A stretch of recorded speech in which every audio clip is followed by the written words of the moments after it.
교회 소모임 등을 통한 환자가 계속 늘고 있는데 걱정거리는 감염 경로를 알 수 없는 환자의 비율이 9%에 근접하고 있다는 것입니다. 방역 당국은 다음 주말까지가 전국 확산 여부를 가르는 중요한 고비가 될 것이라며 철저한 방역 수칙 준수를 당부하고 있습니다. 서울대우 중앙대 약학대학 교수 그리고 유재복 해설위원과 함께 자세히 짚어보겠습니다. 두 분 안녕하십니까? 안녕하세요. 자, 수도권에서 계속 확산이 되고 있는데 네. 지금 인천 개척교회 관련한 확진자가 63명까지 늘어났죠? 그렇습니다. 하루에 수십 명씩 늘어나는 그런 모습인데요. 네. 뭐 어쩔 수 없는 것이 그 확진된 목사님들이 운영하는 교회가 30여 개가 되고요. 네. 30여 개 교회의 신도와 가족, 접촉자로 이제 퍼져나가는 2, 3차 양상을 띠기 때문에 확진자들은 계속 늘어날 것 같습니다. 네. 그리고 이 참석했던 그 목사님들이 되게 연세가 좀 많으신 분들이고요. 접촉하는 분들도 그런 그 연령대를 보이기 때문에 아마 조금 더 늘어날 가능성이 있을 것 같고요. 그래서 지금 종교 관련해서 지난 5월부터 지금까지 그 파악된 확진자가 이제 120명을 넘었습니다. 예. 이태원의 발생이 272명이 됐고 부천 물류센터가 119명이니까 네. 이제 부천 물류센터 감염을 넘어선 것이죠. 예. 그러면서도 이제 상당히 빠른 속도로 이제 늘어나고 있다는 점. 그리고 이 교회나 이런 그 소규모 모임에서 확진자들이 나오다 보니까 이제 감염 경로를 파악할 수 없는 그 발생 이제 9%까지 올라갔습니다. 네네. 실제로 최근 며칠을 보면 6월 1일이 7.5%, 2일이 8%고 어제 9%로 올라갔으니까요. 예. 지금 이른바 깜깜이 감염이 네. 상당히 높은 수치까지 올라가고 있다는 것이고요. 또 하나의 특징은 대부분 수도권에 집중돼 있다. 이런 것이죠. 지난 일주일 동안 확진자가 325명인데 이 가운데 289명, 그러니까 89%가 서울, 경기, 인천에 이제 돼 있기 때문에 네. 지금의 감염 양상은 서울 수도권을 중심으로 한 소규모 확산, 예. 소규모 확산 양세가 뚜렷하다 이렇게 분석할 수 있겠습니다. 예. 지금 뭐 인천을 중심으로 해서 지금 확산세가 더 커지고 있습니다만은 네. 뭐 이태원 클럽이라든지 쿠팡 물류센터도 완전히 이게 진화된 건 아닌 것 같아요. 그렇습니다. 그 이제 특히 그 이태원 발생은 뭐 이미 7차까지 확인됐고 네. 8차 감염으로 추측되는 발생도 있지 않았습니까? 예. 그렇기 때문에 속도가 빠르지는 않지만 역시 N차 감염 위주로 해서 확진자가 조금씩 늘어나는 그런 추세를 보이고 있습니다. 예. 지금 이제 저희가 이제 앞서서 리포트를 통해서도 전해드렸습니다마는 강남 한복판에서 60대 확진자가 나와서 네. 한 차례 그 건물이 일시 폐쇄되기도 했고요. 지금 이 어떻게 감염이 됐는지 이 경로가 파악이 됐습니까? 파악이 안 됐습니다. 다 아시다시피 강남 테헤란로에 있는 역삼 빌딩이라고 이제 20층짜리 큰 빌딩에 삼성 화재의 그 보험 설계사가 확진이 네. 됐는데요. 예. 이 역삼 빌딩은 20층짜리 건물인데 1층부터 10층은 세무소가 들어 있습니다. 세무서가 들어 있고요. 예. 11층부터 20층이 이제 삼성 화재가 쓰고 있는데요. 네. 60대 신임 보험 설계사가 교육을 받다가 이게 새로 보험 설계사가 되면 이제 교육을 받는 기간이 있는 모양인데요. 예. 20층 사무실에서 교육을 받다가 이제 확진이 된 건데요. 출근은 6월 1일까지 됐고 6월 2일에 확진을 받았습니다. 같은 층에 한 4, 50명 정도가 근무를 하고 있기 때문에 같은 층 근무한 사람은 2주간 격리가 됐고 네. 전 직원은 1주간 재택근무가 됐는데 이 사람이 다행히 콜센터에서 근무한 것은 아니고 또 새로 들어온 한 6개월 정도 됐다고 하는데요. 그리고 출근 날짜도 그렇게 많지는 않다고 합니다. 예. 네. 일주일에 한두 번 정도 출근을 해서 그렇게 접촉자는 많지 않다고 하는데요. 문제는 이제 1층부터 10층까지가 서초 역삼 삼성세무서의 통합 그 청사가 있기 때문에 아마 그쪽에 민원이 상당히 좀 불편을 겪을 것 같은데요. 네. 예. 그걸 고려해서 오늘 중에는 아마 문을 열지 않을까 이렇게 예상이 됩니다. 예. 자, 지금 보면은 뭐 일단 교회를 중심으로 해서 대규모 좀 인원 확진자가 나오고 있고요. 그리고 또 산발적으로 각 지역에서 또 나오고 있는데 이런 양상들이 당분간은 좀 계속 이어질 거라고 봐야 되겠죠. 예, 저는 뭐 상당히 이어질 걸로 생각이 되고요. 예. 또 걱정도 많습니다, 기본적으로. 예. 왜 그러냐면은 일단은 이제 종교라는 속성이 있지 않습니까? 네. 또 이제 종교라고 하는 신념이 있죠. 그러니까 네. 그분들은 뭔가 이제 예배를 드려야 되겠다고 하는 기본적으로 이제 종교가 가지고 있는 신념이 있고요.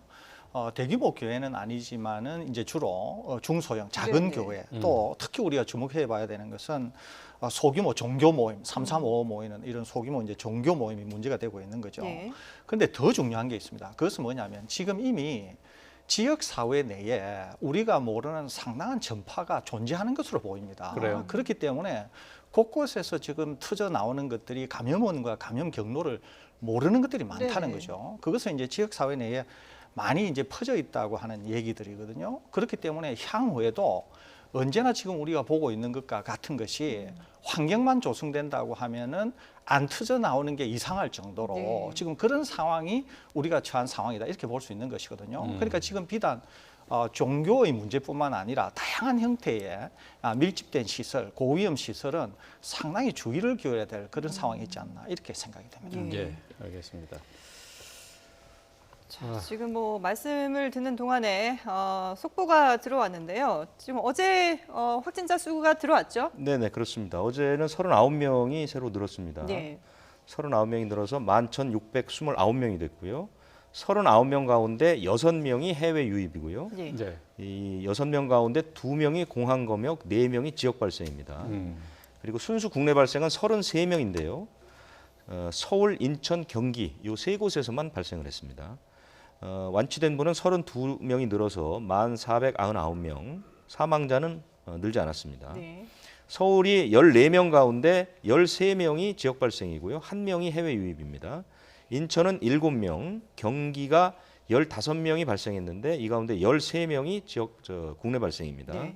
경북은 1명이 발생했는데 해외에서 유입된 그 환자 사례이기 때문에 어제도 마찬가지로 서울과 인천, 경기에서만 순수하게 국내 발생이 이루어졌다 이렇게 볼 수 있습니다. 네. 네, 어제 하루 신규 확진자가 39명이 추가가 됐습니다. 다시 한번 정리해 드리는데요. 국내 확진자가 이로써 11,629명으로 늘었습니다. 예. 자, 어제 이 39명 중에 지역 발생이 33명입니다. 종교를 중심으로 해서 산발적으로 감염이 일어나고 있는 이게 영향을 미친 것으로 보이고요. 역시 지역별로 봤을 때도 경기가 15명, 서울이 14명, 인천 7명, 경북 1명이 추가되면서 역시 수도권, 서울을 비롯한 수도권을 중심으로 환자가 계속해서 늘고 있습니다. 네, 모두 치료를 마친 분들이 32명이 늘어나서요. 1,499명이 치료를 모두 마치고 일상생활에 복귀를 했습니다. 그리고 사망자는 어제 추가로 나오지 않았습니다. 273명 사망자가 그대로 유지가 됐습니다. 자, 그제가 이제 49명이었고 어제가 39명입니다. 이제 좀 계속해서 이 숫자가 늘어나지 않을까, 50명 그 이상으로 늘지 않을까 좀 걱정을 했었는데 다행히 조금 숫자는 줄어들었네요. 예, 그렇습니다. 뭐 숫자는 다소 늘고 다소 줄고 뭐 이런 것은 우리가 이제 볼 수 있는데요. 중요한 것은 이제 내용이라고 볼 수 있는 그래요. 거거든요. 예. 숫자는 줄어들고 있는데 내용은 점점 어려워지고 있습니다. 아. 그것은 뭐냐면은 일단 전파 속도가 빨라지고 있고요. 예. 두 번째는 역학조사가 전파하고 있는 속도를 따라가지를 못하고 있습니다. 그렇게 될 경우에는 미처 역학조사가 추적을 다 하기 전에 그분들이 옮길 가능성이 있는 네네. 거죠. 또 하나는 이미 나중에 확진이 된 분들조차도 진단검사가 될 그 상황에서는 무증상 감염자들이 많았다는 거죠. 그러니까 그것은 검사가 되는 상황에서는 증상을 보이지 않았는데 하루나 이틀 정도 지나면 증상을 보일 분들이기 때문에 이미 감염력이 상당히 있는 분들일 수 있는 예. 것이거든요. 네. 그러니까 이런 걸 종합한다고 하면 숫자는 다소 떨어진다고 볼 수 있지만은 내용적으로는 여전히 상당히 조금 더 위험한 쪽으로 가고 있다 이렇게 볼 수 있고 또 하나는 우리가 여전히 등교 개학을 하고 있고 예. 지금 생활 속 거리두기를 하고 있기 때문에 비교적인 이제 긴장이 사회적으로 굉장히 낮아진 상황이고 그렇기 때문에 지금 깜깜이 또는 조용한 전파가 있을 경우에는 훨씬 통제가 어려운 상황이 있다 이렇게 볼 수 있는 것이거든요. 그러니까 내용적으로는 조금 더 어제보다 더 어려워지고 있다. 숫자는 줄어들고 있다. 그래요. 이렇게 평가할 수 있겠습니다. 예, 알겠습니다. 지금 뭐 말씀하신 것처럼 방역 당국도 최근 수도권에 확산하고 있는 이 코로나19가 높은 감염률 그리고 또 빠른 전파 속도를 보인다면서 주의를 당부했습니다. 정은경 본부장의 얘기 한번 들어보시죠. 최근에 유행하고 있는 물류센터나 종교시설 집단 발생을 보면 밀폐된 공간에서 노출 시에는 70%까지의 감염률을 보여주는 높은 감염력을 확인할 수 있고 또 첫 환자가 발생 후에 3일 만에 두 번째 환자가 발생하는 등 굉장히 빠른 전파력을 보여주고 있습니다. 밀폐되고 밀접하고 밀집된 환경에서의 방역 관리가 취약할 경우에는 어김없이 집단 발병으로 이어지는 것을 보고 있습니다. 네, 이 내용적으로 봤을 때는 갈수록 더 어려워지고 있다 이렇게 이제 분석을 해주셨는데 말씀하신 것처럼 지금 이제 그 감염 경로를 알 수 없는 환자의 비율이 지금 보면은 6월 1일에는 7.5%였다가 2일에는 8%가 됐고요. 그리고 3일에는 9%까지 올라갔거든요. 이게 사흘 상간에 계속해서 오르고 있습니다. 이게 좀 상당히 좀 우려스러운 부분이 아닐까 싶어요. 예, 그렇습니다. 이제 몇 가지가 있는데요. 예. 하나가 이게 지금 이제 감염 경로가 파악이 안 되는 거죠. 그러니까 내용이 어려워지고 있는 네네. 거죠. 둘째는 속도가 빨라지고 있는 거죠. 또 하나는 수도권이라는 거죠. 이게. 그렇죠. 제가 또 아까 말씀드린 것처럼 우리가 지금 생활 속 거리두기에 있고 등교 계약이 되어 있고 이러니까 총체적으로 지금 관리를 하기가 점점 어려운 상황으로 빠지고 있는 것이거든요. 이게 그렇기 때문에 아까 말씀드린 것처럼 숫자적으로는 낮아지고 있고 네. 더 낮아질 수도 있습니다. 심지어는 네. 더 낮아진다고 하더라도 감염 경로를 모르는 것들이 더 늘어나거나 예전부터 제가 여러 번 말씀드렸는데 네네. 숫자보다 훨씬 중요한 것은 내용이라고 그렇죠. 그렇기 때문에 지금 명백히 우리가 보고 있는 것은 내용적으로는 더 나빠지고 있다. 그렇기 때문에 훨씬 주의를 기울여야 되는 그런 상황에 있다. 이렇게 평가할 수 있겠습니다. 그래요. 아까 좀 전에 이제 말씀하신 내용 가운데 지역 사회의 전파가 좀 광범위하게 퍼져 있는 것 아니냐, 뭐 이런 추측을 해주셨는데요. 근데 제가 이제 주목하는 것은 쿠팡 부천 물류센터인데 여기 이제 4,000명 넘는 인원들에 대해서 모두 진단 검사를 했는데 이 가운데 확진자로 나오는 비율이 3%가 채 안 되거든요. 그렇다면은 어떤 랜덤으로 그러니까 무작위로 해서 조사를 한 경우라고 봐야 될 텐데 지역사회 감염이 아직까지 그렇게 우려할 만한 수준은 아니다 이렇게 평가할 수도 있지 않습니까? 아, 그거는 알기가 어렵습니다. 그런데 지금 제가 왜 이제 내용적으로 더 어렵고 지역사회 감염이 더 우리가 생각하는 것보다 더 광범위하게 있을 거라고 생각하느냐면 지금 6월 1일 날에 감염원과 감염 경로를 모르는 게 7.5%였다가 네. 오늘 9%로 늘어났지 네. 않습니까? 이것은 진단되어서 확정이 될 때는 확진자로 우리가 확인한 거지만 이 사람들이 지금 추적을 했을 때 감염 경로가 추적이 안 된다고 하는 게 계속 높아지고 있다는 거죠. 네네. 그것은 뭐냐면은 어딘가에 조용한 감염원이 있는데 그 사람을 통해서 감염이 되었다는 것이거든요. 그런데 이것이 점점 비율이 높아진다고 하는 것은 그런 위험이 계속 어딘가에 상존해 있다는 것이거든요. 거기에다가 비율이 높아진다고 하는 것은 우리가 그 꼬리를 끊지 못하게 되면은 지금 재확산 지수가 예전에 비해서 늘어나고 있거든요. 재확산 지수는 1 이하인 경우에는 계속 줄어듭니다. 확진 예, 지수가. 예, 예. 그런데 지금 재확산 지수가 1 이상이거든요. 그래요? 그것은 한 명이 두 명에게, 두 명이 네 명에게 이렇게 퍼뜨리는 게 늘어난다는 얘기거든요. 그러니까 감염원과 감염 경로를 모르는 게 증가하고 있고 네. 재확산 지수가 증가하고 있기 때문에 위험도는 더 커지고 있다 이런 얘기입니다. 그러니까 아까 말씀드린 것처럼 숫자는 줄어들지 모르지만은 내용적으로는 더 어려워지고 있다. 이것을 당국도 아마 잘 알고 있을 거라고 생각돼요. 조금 더 보충 예. 설명드리면 이 재확산 지수 이제 교수님 말씀하신 네네. 재생산 지수라고도 하는데요. 이태원 클럽 확진 일어났던 게 이제 지난달 초 아닙니까? 그 전까지는 우리나라가 0.58이었습니다. 예. 0.58인데 그 이태원 집단 감염이 일어난 뒤에 2.58까지 올라왔습니다. 아. 그러니까 2.58이라는 것은 한 사람이 두 사람 반, 2명 반을 이제 확산시킬 수 있다는 것이거든요. 네. 이렇게 되면은 환자 수가 상당히 빠른 속도로 증가할 가능성이 굉장히 높다는 것이죠. 그리고 이 재확산 지수는 아마 지금 조사를 해보면 더 올라갔을 가능성이 있습니다. 그렇기 때문에 교수님이 말씀하신 것처럼 지금 상당히 우려스러운 상황이다라고 이제 뒷받침할 수가 있는 것이죠. 그런 우려스러운 상황임에도 불구하고 일단 아이들의 등교 수업은 계속 진행이 되고 있지 않습니까? 네네. 어제 이제 또 3차 등교 수업이 시작이 됐었는데 오늘도 이제 만나 학생들이 학교를 갈 거고요. 근데 보면은 수도권으로 이렇게 지금 확진자들이 많이 늘어나다 보니까 등교 수업이 중지되는 학교들도 상당히 많이 늘었어요. 등교 수업이 중지되는 학교는 오히려 이제 첫날보다는 조금씩은 줄고 있는데 네. 그렇게 네. 뭐 유의미한 숫자로 보이지는 않고요. 예. 문제는 서울 수도권에 집중해서 이제 학교들이 중지를 하고 있다는 것이죠. 네. 그러니까 어제 발표한 걸 보면은 519개 학교니까요. 처음에 그 고3이 등교했던 초반에는 한 800여 800개 개까지 넘지. 올라갔었습니다. 예. 근데 그때는 다른 지역도 꽤 있었죠. 그렇지만 지금은 서울, 그러니까 부천, 인천, 부평, 서울 딱 이렇게 세 지역에서만 이제 그 몇백 개 학교들이 못 나가고 있는 것이고요. 네. 그렇기 때문에 이제 그런 부분에 있어서 걱정스러운 부분들이 좀 있다는 것인데 다른 지역은 사실 그렇게 큰 무리 없이 등교 수업이 이제 진행이 되고 있는데 물론 여러 가지 장치가 있죠. 네. 특히 이제 학생들이 서울 수도권 지역은 3분의 1만 지금 이제 학교를 가고 나머지 학생들은 집에서 수업을 받고 있지 않습니까? 네. 다른 지역은 3분의 2. 밀집 접촉도를 좀 낮춘 것이 어느 정도 효과를 보고 있는 것 같고요. 아직까지 보고된 학교 내 2차 감염은 없습니다. 예.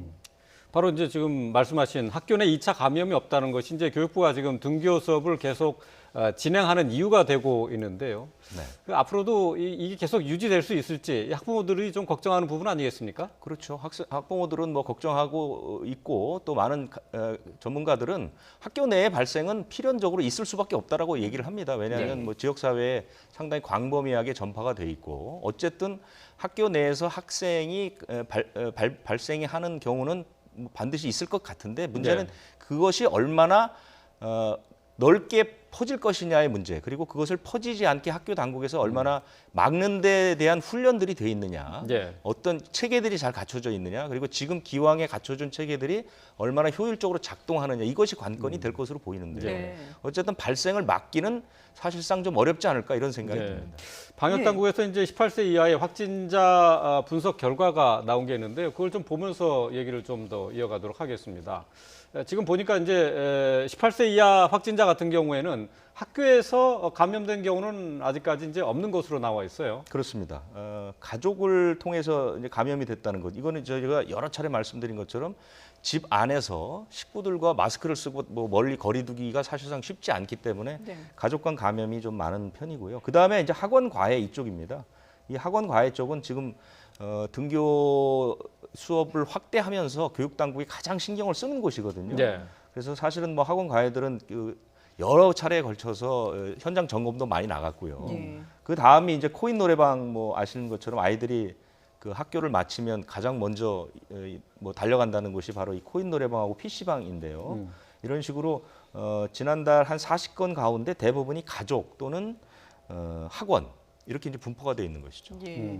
근데 지금 등교 수업을 진행하고 있는 학교들이 물론 이제 방역에 최선을 다하고 있습니다만은 현실적으로 좀 어려움이 있다라고 호소하는 부분이 아이들을 통제한다는 것이 사실상 쉽지 않다고 하거든요. 그리고 아이들도 아무래도 오랫동안 집에 갇혀 있다가 이제 학교를 가다 보니 친구들을 만나서 반갑기도 하고 예전처럼 그냥 일상생활을 마스크만 썼다 뿐이지 예전처럼 똑같이 생활을 한다고 하더라고요. 예, 그렇습니다. 이제 학교에서도 이제 사회적 거리두기를 하기가 현실적으로 쉽지 않고 예. 또 이제 선생님들이 그걸 일일이 관리 감독하기도 쉽지 않은 그렇죠. 측면이 있고 특히 이제 더 중요한 것은 등하교 시간이거든요. 우리가 이제 학교를 안 갈 때 집에 있는 경우 그때 이제 많은 분들이 이런 걱정을 했습니다. 학교를 안 가니까 오히려 노래방 같은 걸 더 많이 가지는 거 아니냐, PC방을 더 많이 가는 거 아니냐 이랬었거든요.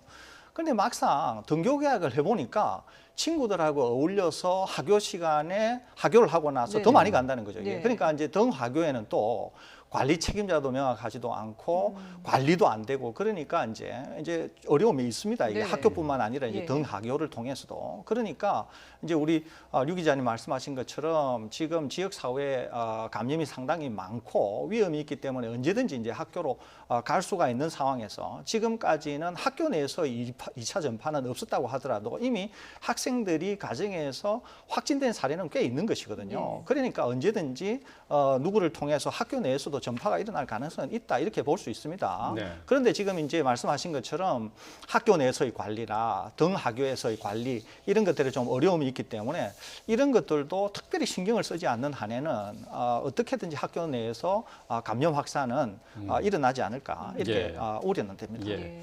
자, 등교 수업이 이제 확대가 되면서 학생들이 이제 수업에 참여를 하게 되긴 하지만 학부모들의 불안은 여전합니다. 이제 불안은 여전한 것에다가 불만도 좀 있는데요. 그 학부모들 같은 경우에는 지금 학생들 이제 초등학교 저학년 학생들은 네. 일주일에 한 번 등교 수업을 하고 그리고 이제 학교에서 이제 3분의 1 이상은 학생들이 모일 수 없기 때문에 네. 수업이 띄엄띄엄 이어지거든요. 네. 이런 상황에서 굳이 학교를 보내야 되느냐 하는 불만도 있습니다. 불안감이 커지면서 사실은 그런 게 청와대 청원에도 많이 들어오고요. 또 이제 부모님들이 모이는 이런 그 SNS를 통해서 그런 얘기들이 많이 나오는데 네.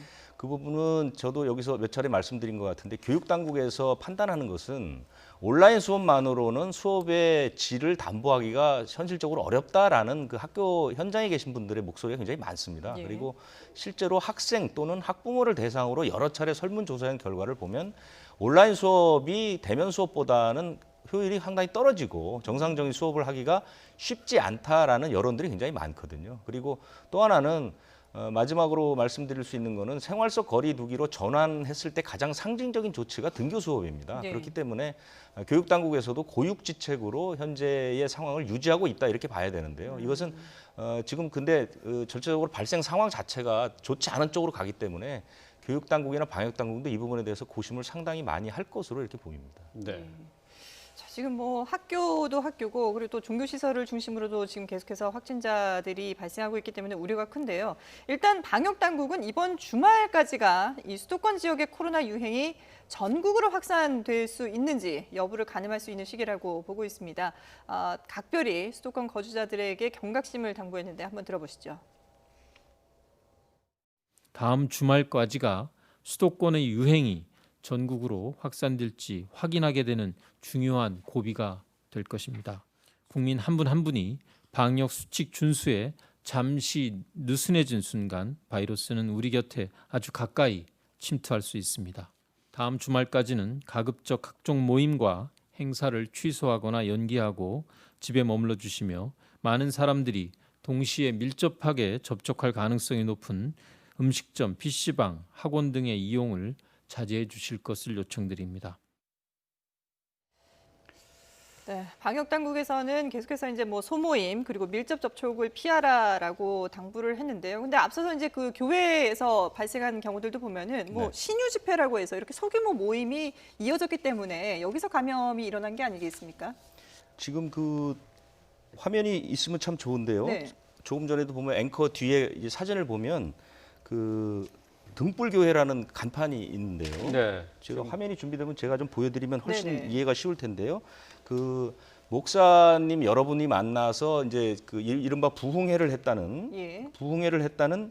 그 이 교회가 바로 여기입니다. 미추홀구에 있는 등불교회인데요. 네. 이 등불교회 지금 저 윗간판 말고 밑에 간판을 보시면 신유센터라는 글자가 써 있습니다. 신유센터. 예. 신유센터라는 게 뭐냐면 신의 힘으로 이제 병을 치료한다 이런 것이거든요. 저기 신유센터라고 예, 나오는군요. 예수능력 예. 신유센터라고 써 있죠. 네네. 그래서 이 신유 집회라는 게 뭐냐면은 그 목사님들이 모여서 이 병을 기도로 이제 고치기 위해서 뭐 훈련도 하고 같이 이제 연습도 하고 예. 공부도 하고 그런 거거든요. 그 신유 집회가 5월 25일부터 28일 사이에 바로 이곳에서 열렸다는 겁니다. 예. 그런데 이 신유 집회라는 게 특성상 굉장히 큰 소리로 기도를 하거나 찬송을 하고 또 안수라고 해서 상처 부위에 손을 대고 큰 소리로 기도를 하고 그러니까 일반 예배보다 훨씬 밀접하게 접촉이 이루어질 가능성이 높거든요. 네네. 그래서 거기에 바로 그것 때문에 이제 집단 감염이 일어났다라는 이제 그런 예측들이 나오고 또 주변 사람이나 신도들을 통해서 이제 그런 그 제보들이 들어오고 있는 것인데 예. 일단 그 단체 쪽에서는 부인을 하고 있습니다. 네. 그날은 열리지 않았다. 네. 그냥 예배만 있었다. 뭐 이렇게 얘기를 하고 마스크를 제대로 썼다라고 얘기를 하지만 어쨌든 그런 추측들이 나오고 그래서 근데 이런 그 신유 집회라든가 공부 모임이라든가 예. 제가 말씀드렸지만은 예배를 보는 과정에서 확진자가 나오는 거는 거의 없습니다. 그런데 이런 소모임들, 이런 모임들을 통해서 나오기 때문에 네. 그런데 이런 모임들은 사실은 교회의 담임 목사나 이런 분들이 통제하기가 쉽지 않은 구조라고 하거든요. 일반 목사님들이 그냥 서로 이제 마음이 맞으면 같이 공부를 하고 이런 식으로 하기 때문에 그래서 이런 부분에 대해서도 좀 단단히 어떤 뭐 제일 좋은 것은 방역 지침이 나오면 좋겠지만 네. 어쨌든 교회 측에서도 조금 단도리를 할 필요가 있지 않나 이런 생각이 드네요. 예. 단속을 할 필요가 있는데 근데 지금 보면은 이 방역 당국에서 이런 소모임을 자제하라고 권고만 한 상태잖아요. 그러면 이게 계속 이어질 수도 있는 가능성이 있는 거네요. 그렇습니다. 지금 더구나 이제 종교 시설은 일방적으로 행정 명령을 내리기는 쉽지 않죠. 그렇죠. 종교의 예. 자유 문제와 충돌이 되기 때문에 그래서 가능한 한 집회나 이런 그 모임을 좀 자제해달라고 권유하는 수밖에 없는 것이니까요. 이것은 이제 목회자나 신도분들이 좀 자체적으로 왜냐하면 많은 교회들이 예배를 보지만 예배 과정에서 나오면 없거든요. 예. 그렇다면 이 방역 수칙을 잘 지키면 큰 문제가 없다는 뜻이니까요. 이런 모임들도 좀 자제를 하거나 아니면 방역 수칙을 지키는 방향으로 가시면 더 이상의 확산은 좀 막을 수 있지 않을까 이런 생각이 듭니다. 예. 네. 방역 당국에서는 지금 3미를 강조를 했었습니다. 이제 밀폐, 밀접, 밀집 이 장소를 피하라 하는 건데, 자 이런 식의 이제 종교적인 소 모임이라든가 또 다중 이용 시설 이런 곳을 이용할 때는 지금 뭐 계속해서 반복해서 말씀드리지만은 얼마든지 확산 가능성이 있는 곳이기 때문에 조심해야 될 수밖에 없죠. 예, 그렇습니다. 그런데 제가 오늘 꼭 하나 좀 드리고 싶은 예. 말씀이 있는데요. 그게 뭐냐면은 지금 이제 사회적으로 발생 양상을 보게 되면 제가 상당히 우려하는 게 뭐냐면 이거예요. 제가 오늘부터 좀 이렇게 말씀드리려고 하는데 우리가 지금 뭐 이 상황을 잘 관리하지 못하면 이제 이 바이러스를 용인하면서 그냥 바이러스와 공존하는 삶을 살게 될지도 모릅니다, 사실은.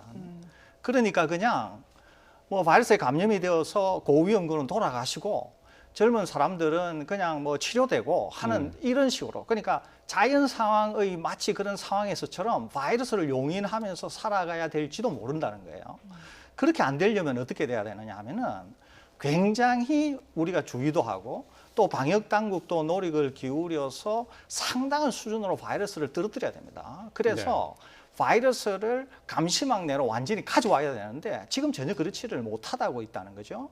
제가 꼭 말씀드리고 싶은 것은 향후에 여름이 지나면서 이제 환절기가 될 경우에는 감기가 또 찾아올 수 있는데 이때는 이 코로나19와 감기가 구분이 안 되기 때문에 상당히 어려워질 수가 있습니다. 또 이후에 등교 개학이라든지 수능이라든지 이런 게 되려고 하면 적어도 9월 중순 때까지는 0명이나 1명 수준에서 2주간 그 상황이 지속이 되어야 안전한 나라가 되면서 이후에 여러 가지 일정이 가능한데 지금의 상황으로서 그때까지 그런 상황을 만들지 못하게 되면 정말 어려워질 수 있거든요. 네. 그렇게 되면 제가 조금 전에 말씀드린 것처럼 이제 바이러스를 허용하면서 그냥 일상생활에서 바이러스와 같이 생활해야 될 수도 있어요. 네. 예.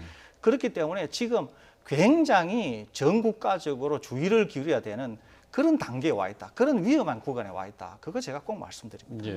근데 현실적으로는 우리가 치료제나 백신이 없는 상태에서는 바이러스와 함께 살아가는 생활이 불가피한 것 아닌가요? 그런데 우리가 되돌아가면은 우리가 완화된 사회적 거리두기에서 생활 속 거리두기를 올 때 그 부근에 약 9일 동안 국내 발생이 1명이나 0명이었거든요. 예. 그러는데 그때 조금만 더 주의를 기울여서 우리가 했다고 하면은 정말 0명 수준으로 2주나 3주를 갈 수 있었어요. 그래요? 그렇게 될 경우에는 우리가 충분히 관리 가능한 그런 국가가 될 수 있었는데 우리가 그 기회를 놓쳤다는 거죠. 그러니까 향후에도 이런 기회가 오면 그때는 그 기회를 반드시 살려서 제가 말씀드린 그 수준으로 가야 된다는 거죠. 그런데 예. 지금은 아까 말씀드린 것처럼 상당히 위험해지고 있는 상황이기 때문에 예. 이것을 어떻게 관리해서 제가 말씀드리는 대로 끌고 갈 거냐. 이게 지금 방역 당국이 제일 신경을 써야 될 게 아닌가 이렇게 생각이 되고 국민들께서도 협조하셔야 되지 않을까 이렇게 생각합니다. 예, 알겠습니다. 2차 대유행이 더 예상보다 빨리 올 수도 있다라는 우려도 있는데요. 지금 이 시기가 아주 중요하고 또 고비가 되지 않을까 싶습니다. 네, 지금까지 설대우 중앙대 약학대학 교수 그리고 유재복 해설위원과 함께했습니다. 두 분 말씀 잘 들었습니다.